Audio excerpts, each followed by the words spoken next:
hailing from Goa is a pride of every Goan. It fills our hearts with pleasure to see the awe and wonder in people's eyes when introduced as Goan. Goa, a land of sun, sea, and fun, is known for its scenic beauty. The sun-kissed famed beaches, quiet villages, and vibrant modern cities. Its custom culture, traditions, attires, cuisines, feasts and festivals, peace-loving and hospitable people attracts thousands of tourists to Goa. Goa is fondly referred to as Pearl of Orient.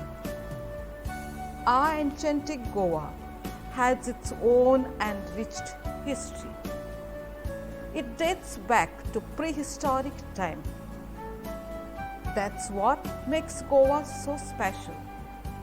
That's why it is so important to preserve the remnants of the different parts of Goa's history. Goa, the smallest state on the west coast of India, is bounded by Sahyadris or the Western Ghats to the east, Maharashtra to the north, Arabian Sea to the west, and Karnataka to the south. Goa is blessed with a subtropical monsoon type of climate. It is equable and humid all the year round. Goa gets rainfall from southwest and northeast monsoon winds.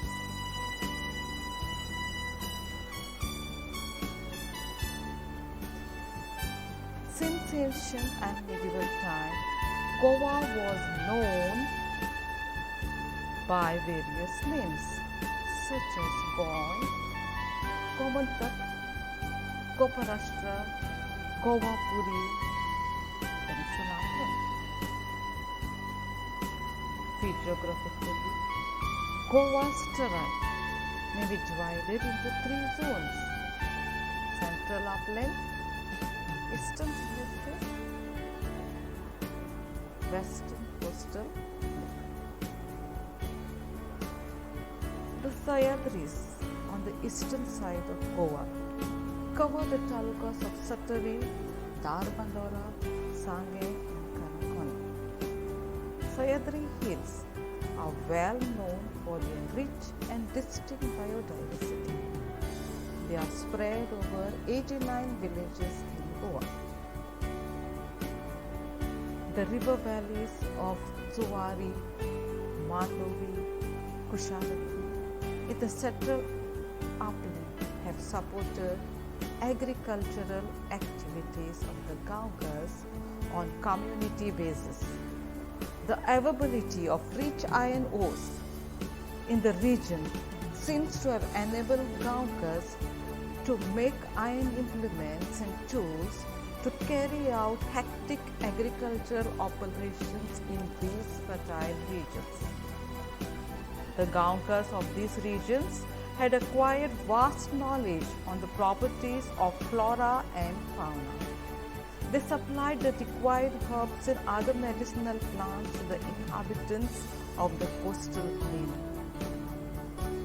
The western coastal plain consists of 105 kilometers long coastline, river basins, estuaries, beaches, lagoons, bays, islands, and many forts.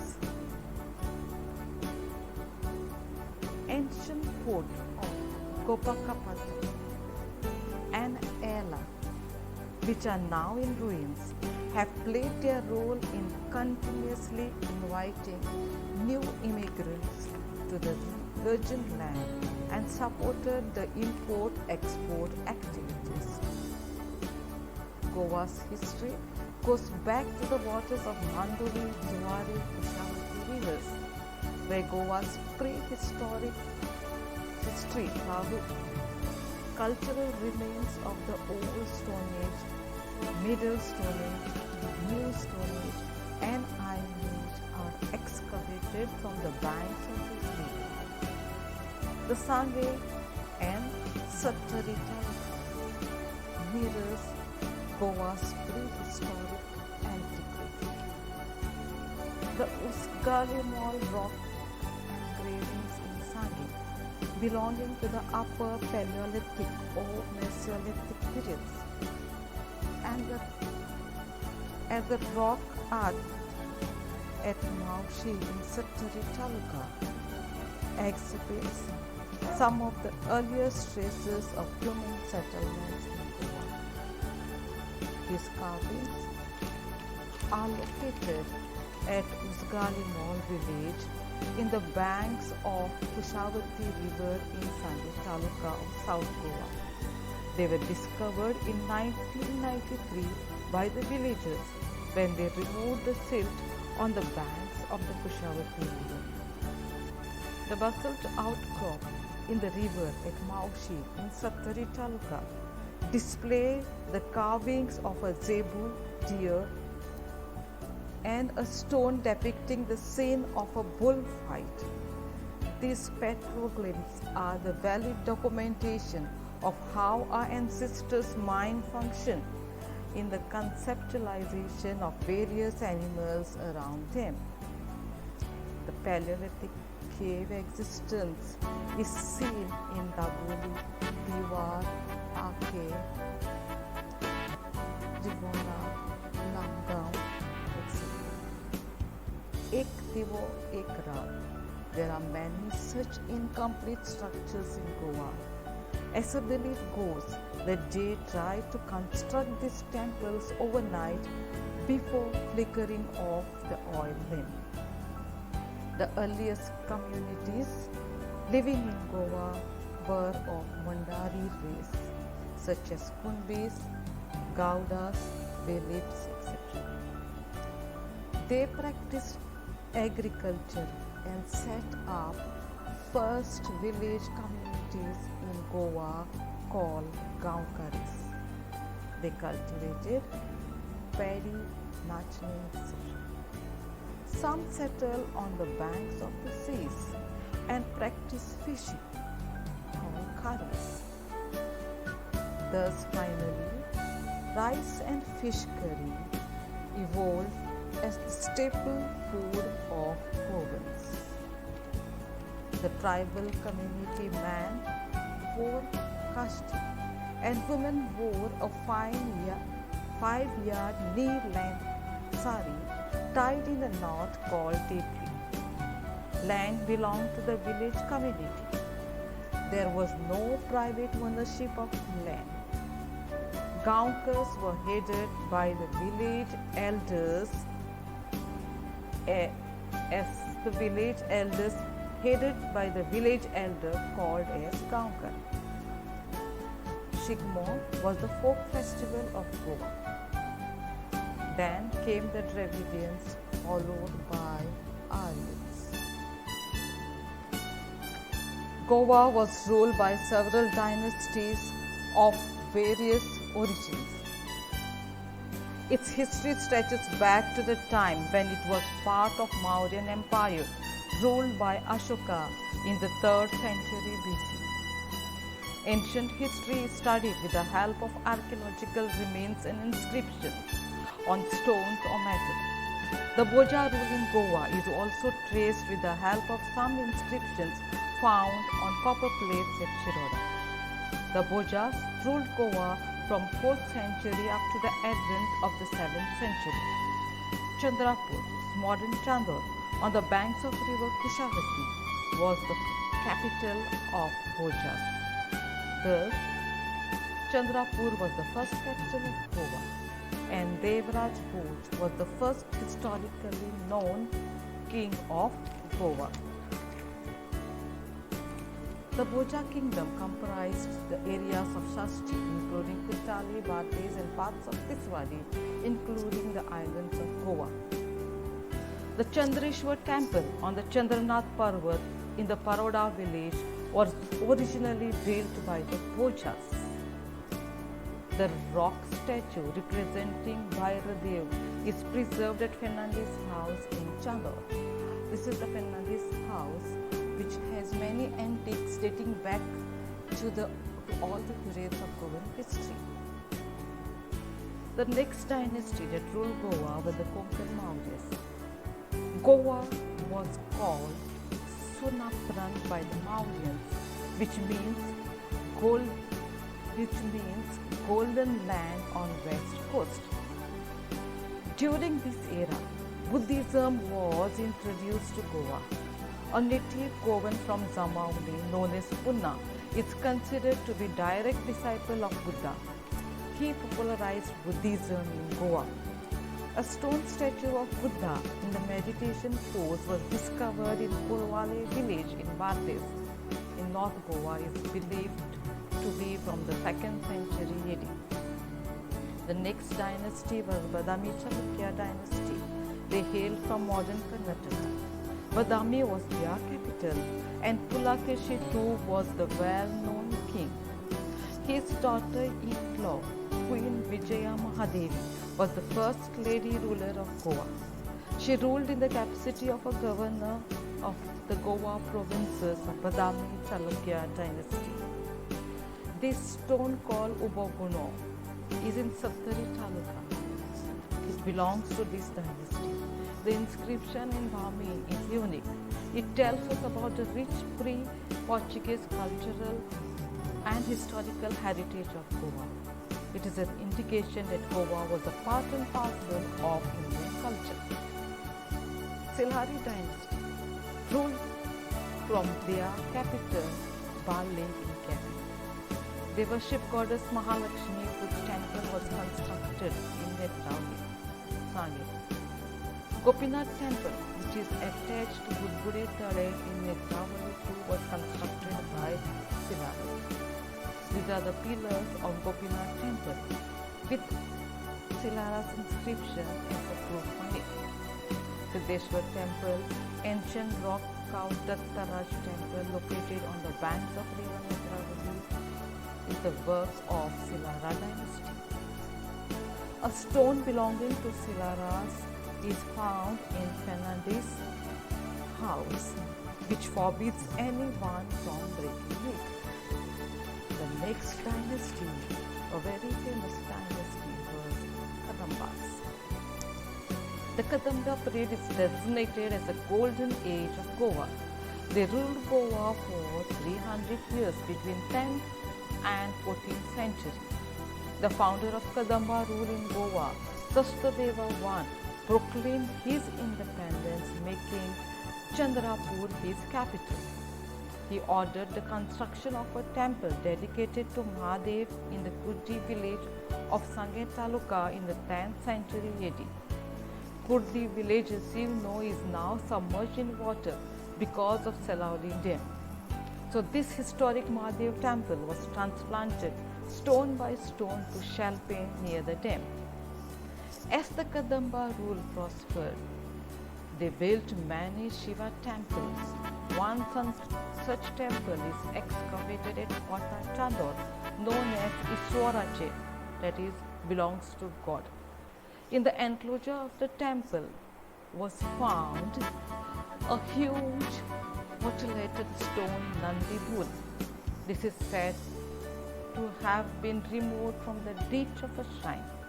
The Nandi bull is said to be the second biggest in India after that of Mysore. Chandor prospered under Kadamba dynasty. They protected their capital at Kota Chandor by building a mud fort. Remnants of the only mud fort built by the Kadambas are there in Chandor, but in a very bad condition. As narrated by a local of Kota Chandor, Kadamba rulers often harassed the locals. Young men had to hide their wives in ditches in order to take revenge. Locals decided to teach them a lesson and took them to a place where River Kushavati joins River Tuwari with the pretext of showing shortcut and got them drowned. The wife of the young rulers therefore cursed the village by breaking their bangles on a stone and stamping on it.